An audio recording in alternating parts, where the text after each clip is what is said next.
তারপরেও আমরা কূটনীতিতে ডোনাল্ড ট্রাম্পকে ব্যাপকভাবে হুমকি দিতে দেখছি।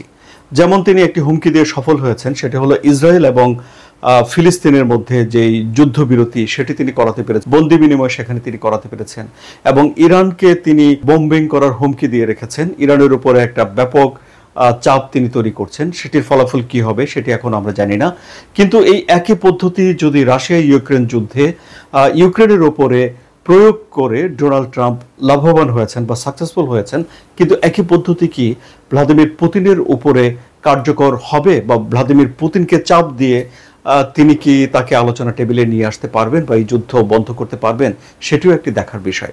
কারণ কেবলমাত্র রাশিয়াই এই সব জায়গাগুলোর মধ্যে সবচেয়ে বেশি পরিমাণে পারমাণবিক অস্ত্রধর একটি দেশ, পৃথিবীর সবচেয়ে বড় দেশ।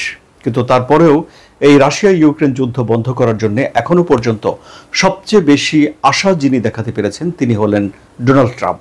আমরা আসলে চাই যে এই যুদ্ধটা বন্ধ হয়ে যাক। সুতরাং আমরা যেহেতু যুদ্ধ বন্ধ চাই, তাই আমরা এটাও চাই যে রাশিয়া ইউক্রেন যুদ্ধ বন্ধের কূটনীতিতে ডোনাল্ড ট্রাম্প যেন সফল হয়ে ওঠে। এখন ডোনাল্ড ট্রাম্প কতদিনে এই সাফল্য বিশ্ববাসীকে দেখাতে পারবেন তার জন্য অপেক্ষা। আপনাদের কি মনে হয় সুপ্রিয় দর্শক, কতদিন লাগতে পারে ডোনাল্ড ট্রাম্পের সফল হতে? কমেন্টে জানান।